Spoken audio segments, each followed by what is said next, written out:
All right. Hello, everyone, and welcome to this week's interview. Today, I am chatting with John Banks. He is one of the co-owners of the historical Columbia Speedway in Casey, South Carolina. John, how are you doing? Doing great, man. Doing great. I'm actually one of the owners of the historical Columbia Speedway group, Okay. which works under the Bobby and Wade Sellers, the actual owner of the Speedway itself. Okay. Well, thank you for that correction. So I guess to jump into it, can you tell me and the listeners a little bit about the history of the Columbia Speedway, and is it comparable to any of the modern tracks that we see? The Speedway was actually built in 1948 by the Sellers family. Bobby and Wade's grandfather actually built the track in 1948. They started actually running NASCAR events there in 1951. And it actually was a 2-time-a-year NASCAR stop, just like Talladega, Daytona, and all the tracks are today, on the regular circuit all the way up through 1971. And actually in 1970, the track was paved, and they ran 3 more actual cup races there, which Richard Petty won all 3, which are 3 of his 200, won 7, I think, of his 200 wins there. Wow. The other time the track was actually dirt. And it was a very interesting dirt because Ned Jarrett told me that it's the first place they ever ran slick tires on dirt. Wow. That the track, the surface would get so hard that it was like running on cement. And one night they put on slicks and actually won the race by 2 laps. And so after that, kind of everybody did it. But the really interesting part of it is that not only the 2 cup races a year. Of course, there was weekly racing at that time, which was a lot of time was done on Thursday night.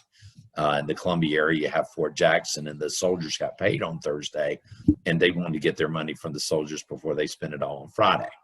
So that's why they did racing there on Thursday night, and it would be anytime you might have as many as 10 or 12 regular Cup circuit drivers driving there on Thursday night because they were on their way to Daytona, Talladega, or wherever to race for the weekend. So you would have Ralph Earnhardt and Junior Johnson and those guys actually race there on a Thursday night. Wow. So is there any tracks like that are currently on the circuit that it is comparable to kind of get an idea for well, I guess it's a half mile, and I've actually never been to Bristol, but it's not nearly as high banked. It's very thin. Yeah. Probably 3 lanes would be about all that would be there. So it's really, really thin. Probably a much lesser banked Bristol would probably be the terminology. Yeah. So now, for you growing up, are you originally from like the Columbia area? I am from the Columbia area, and unfortunately, no, I never saw a race there growing up. Matter of fact, I saw it kind of like you were telling me, as a wooded area. Yeah. That, I knew the old track was there. Matter of fact, I live about a block and a half from there, and we used to occasionally take our bikes, and we would mountain bike over there and ride, and actually rode on the track itself. When it was a jungle, and actually a tree growing up through turn 3, and it really they stopped racing their finish racing weekly races there about 1976, and so it basically sat dormant until 2009. So now, during that time, were there any other attempted revivals that fell through, or was it really just sitting there? Not that I know of. The one thing that did occur, the early 2000s, a cycling group found it, and actually a guy found it while he was flying out of the Columbia airport. Saw it, and he got his cycling friends out there. They contacted the owners and said, "Yeah, if you guys want to use it to practice or whatever." So they actually cleaned the track up and did it a great deal of favor in early 2000, and actually had a news story done about it on WIS-TV, one of our local NBC affiliates. And but they did cycling racing there, and really practiced cycling racing. But they did a lot of cleanup work, which was very helpful to the track, which was pretty tough at the time. Now, I was reading online, and it was saying that in 2009, an event was held by the Racers Reunion and it brought a lot of revived attention to the track. How did it feel to see that not only people still remembered the track, but also that people cared so much about the track? Well, when I was worked with a gentleman, Jeff Gilder, who ran Race Reunion, and Jeff had a very active social media group that really cherished the older racers. And Jeff came and asked our town, actually was working with the Chamber of Commerce at the time. And I was like, somebody's gonna bring something to Casey. Wonderful. You know, how to get involved. So I got involved, and we had a lot of people work on the cleanup effort. And it was truly amazing. We people spent weekends and weekends out there just cleaning it up to prepare for bringing in the people. And that first we had over 20,000 people there, and it was absolutely amazing. A lot of the people who came were locals who had grown up going to racing there. I saw grown men with tears in their eyes as they walked across the threshold there at the track. We had people probably from 30 states who came, and it was quite amazing, to be honest, to see the passion and love for this whole place that, I'll be honest, I did not know existed till we did that. And very, very interesting. And then to hear the old drivers, we had about 20 old drivers there, Buddy Baker, Dave Marcus, and a lot of guys who people would know. And to sit down and listen to their stories, and Ned Jarrett, listen and tell their stories of what this track meant to them was truly mind-blowing and very, very inspiring, to be honest.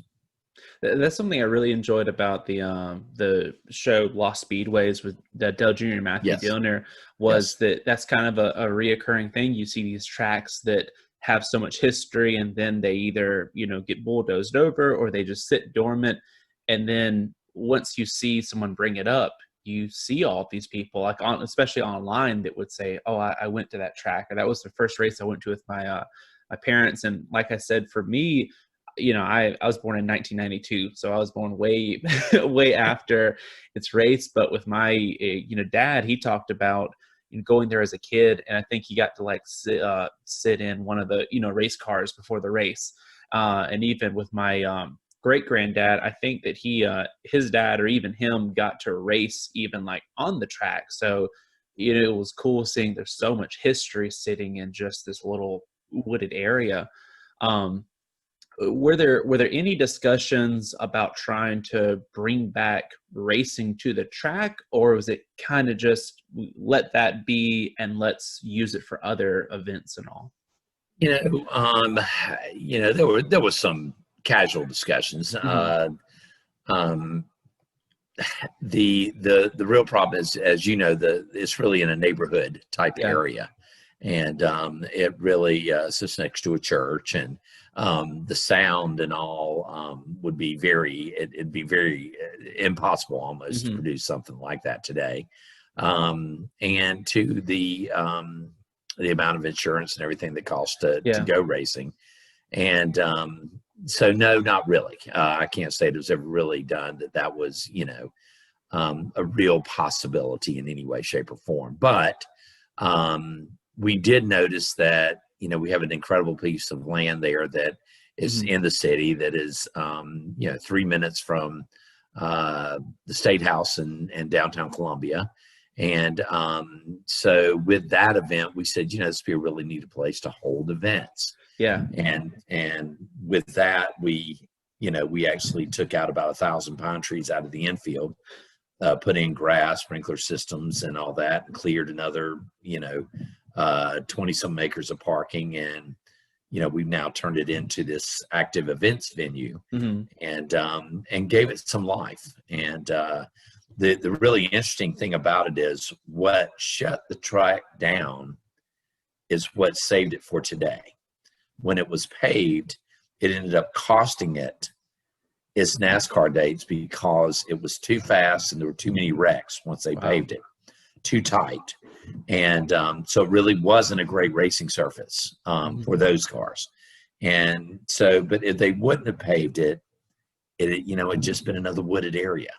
I don't know if I don't even one of the, like I said, there was actually a tree that grew up in turn 3. Mm-hmm. So, that we had to take down.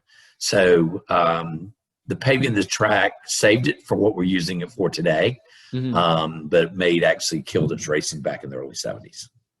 Wow, that one cool thing is when I saw the events going on at the track, it reminded me of we saw on the Lost Speedways the new Asheville Speedway up there near the Biltmore, and me and my wife stopped by there, and they have the track there, but it's turned into a park with all these events. And I was thinking, you want to see racing back at a track, but now that track now hosts so many events, but also as a race fan, I could still go there and, enjoy an event, but also enjoy getting to the history. And that's what it kind of made me think of the track now, is you can go to a concert or whatever, but also walk over and say, man, this is, turns 1 or 2, or this is where this happened or whatever. So, well, we our largest event we host there is called Tartan Day South, and it's a large Highland Games event that's been extremely successful. We host as many as 14,000 people there, and it's really neat to see folks actually who will be there for the games and enjoying the festival. And then you'll notice that people are out just walking on the track itself. And I think you're right. I think they're taking that in. And feeling that our goal long term is when we build our bathroom facilities, some other building structures, we want to add a museum room that will be able to be taken in by people who come to, like you said, concerts, festivals, events, and really hopefully tell a really unbelievable history that the track has. Yeah, because that's one thing I think of too is, I know, now if you come to South Carolina, you think, well, I got to go to Darlington. That's where the NASCAR, hub is or whatever. But I thought that was the coolest thing growing up, thinking, wow, here we are, 10 minutes from my grandparents' house, and knowing there's so much history that's, people having their first career starts, or, even Petty, it's, well, without those wins, 193 doesn't sound as cool as 200 and whatever. So, yeah. Well, Harry Grant was a local track champion there. So it does have an incredible amount of history, and we do want to tell that story there. But by having events there and being able to bring some income into there has allowed us to improve the facility as what it is today. And our goal is to do that with an eye on history and making sure that we keep all that alive. You can't make it a historical site of some sort, because then you'd have to stop. You can't, you wouldn't be able to do anything with it.